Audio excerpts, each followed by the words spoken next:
Hey everyone, and welcome to RUBIN'S MindLab, where we break down the latest research into what it really means. Ever wonder if we actually know how smart people are with AI, and if we're measuring it right? This is a big question right now because AI is everywhere and we need to understand how well people can handle it all. This study dives deep into how scientists are trying to measure something called AI literacy. Think of AI literacy as knowing enough about artificial intelligence to use it wisely and safely. It is like being digitally literate, but for AI. The researchers here noticed a problem. Lots of different ways to measure AI literacy popped up, but they weren't all using the same ideas, and some might not be super reliable. So they decided to do a huge review.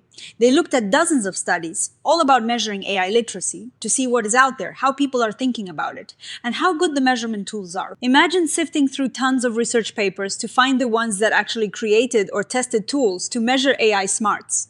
That is what they did. They looked for studies that developed survey questions, tests, or other ways to see how much someone understands and can use AI. They kept the studies that had enough detail to actually see if the measurement tools were any good. This is a really interesting finding. Before 2023, not many measurement tools for AI literacy existed. But then, bam, it is like a light switch flipped. After tools like ChatGPT became super popular, scientists rushed to create new ways to measure our understanding of AI.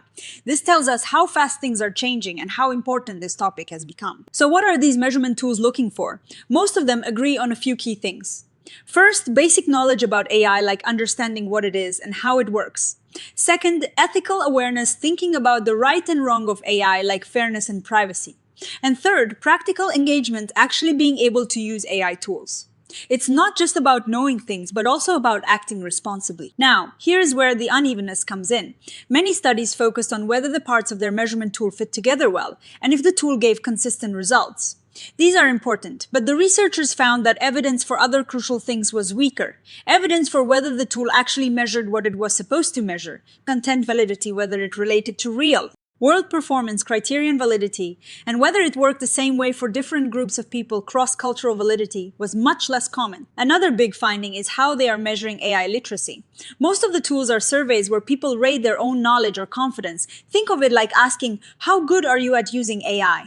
The problem is people might be overconfident or just not know what they don't know. There are fewer tests where people actually have to do something with AI to show their skills, or where researchers track how they use AI over time. Basically, the field of measuring AI literacy has exploded with new tools, but the science behind making sure those tools are truly accurate and reliable hasn't quite caught up. It is like having a whole bunch of new cars hit the market, but the mechanics and safety testing are still a bit behind. So what did the study actually find in detail?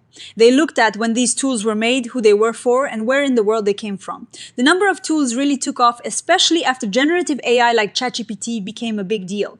Most tools were for students, and many came from East Asia. That is a lot of unique ways to try and measure the same thing.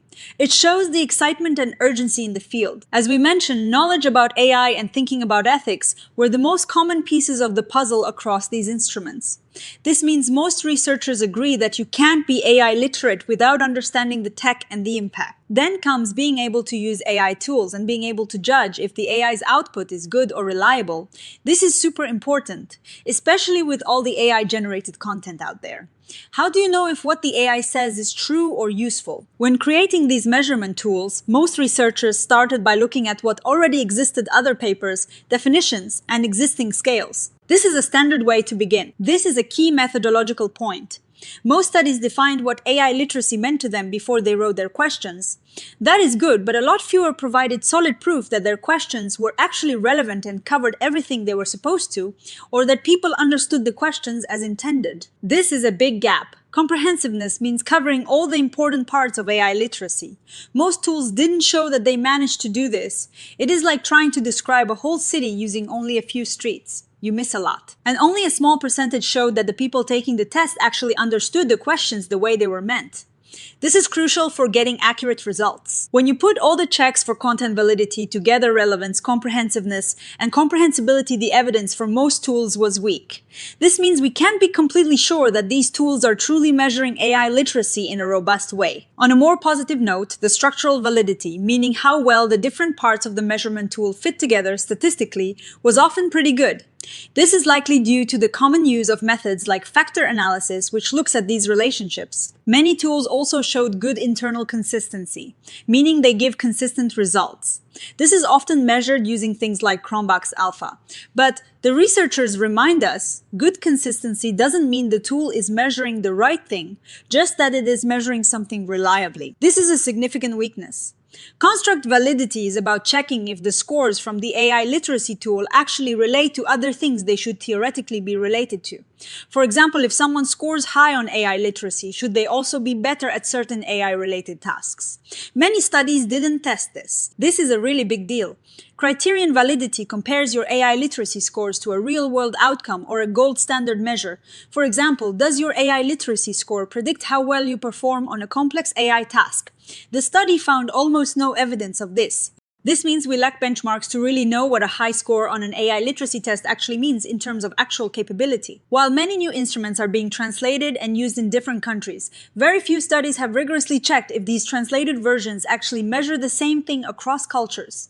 This means we might be comparing apples and oranges when we look at AI literacy scores from different countries. So, to wrap up the main findings, we have a booming field of AI literacy research with lots of new measurement tools, especially since 2023. Most of these tools focus on knowledge, ethics, and practical use. However, the scientific rigor behind these tools is uneven. We have decent evidence for internal consistency and structure, but much weaker evidence for content validity, especially for comprehensiveness, and very little evidence for criterion validity or cross-cultural fairness. The big takeaway is that while we're creating lots of ways to measure AI literacy, we need to slow down and make sure those measures are truly solid. We need to build on solid theoretical foundations and use rigorous science to make sure our measurements are accurate and meaningful. This is super important for us. As AI gets more advanced, especially with tools like ChatGPT, what it means to be AI literate changes. It is not just about knowing AI exists, but about knowing how to use it to create content, how to spot fake stuff it generates, and how to protect your privacy when using it. Future education needs to catch up with this evolving reality. Remember how most tools are self-reports. This study points out a big issue. What you think you can do with AI might be very different from what you can actually do.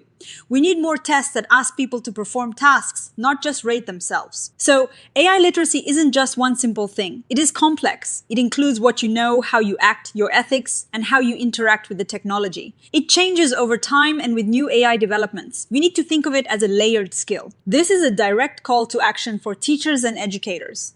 Don't just teach how AI works. Teach students how to question AI, how to think about if it is fair, and how to use it responsibly. They need hands-on practice with AI, but with a critical eye. What it means to be AI literate in medicine might be different from being AI literate as a teacher or an engineer. The skills needed are often specific to the field, so a one-size-fits-all approach to AI education might not work. We need to tailor learning to different professions. Again, a warning for educators. If you are using surveys to gauge AI literacy, be careful. A high rating on a survey doesn't automatically mean someone is truly competent. We need more performance-based assessments. Looking ahead, the authors suggest exciting new directions. Instead of just testing at the end, we could use learning analytics to watch how people use AI in real time. Think about tracking prompts, how they react to AI outputs, and how they refine their work. This can give a much richer picture of their actual AI literacy. And because AI literacy changes so fast, we need to study it over time. How does it develop as people learn and use AI more? Longitudinal studies looking at the same people over months or years could reveal this. So, the future of measuring AI literacy needs more hands-on tests, more checks to make sure it works the same for everyone, and clear connections to real-world skills. We need to build better, more reliable tools to understand how we're all navigating this AI world. Now, no study is perfect, and these researchers are upfront about their limitations. They relied on what was reported in papers, and sometimes those papers didn't give all the details, which can make it hard to judge the quality. Also, they mostly looked at published research, so there might be other good AI literacy tools out there in less formal places that they missed. And because AI literacy means different things in different fields, comparing all these tools directly is tricky. To sum it up, this is a fascinating snapshot of a super fast-moving area. We're all trying to figure out AI literacy, and scientists are creating tons of tools to measure it. But the science behind how good those tools are still needs work. What we really need are more comprehensive, reliable, and practically relevant ways to understand how well we're all keeping up with AI. What do you all think? Are you concerned about how we measure AI literacy? Let me know in the comments below. If you found this breakdown helpful, please give this video a thumbs up, subscribe to RUBIN'S MindLab for more science explained simply, and hit that notification bell so you don't miss our next exploration. Thanks for watching, and I'll see you in the next one.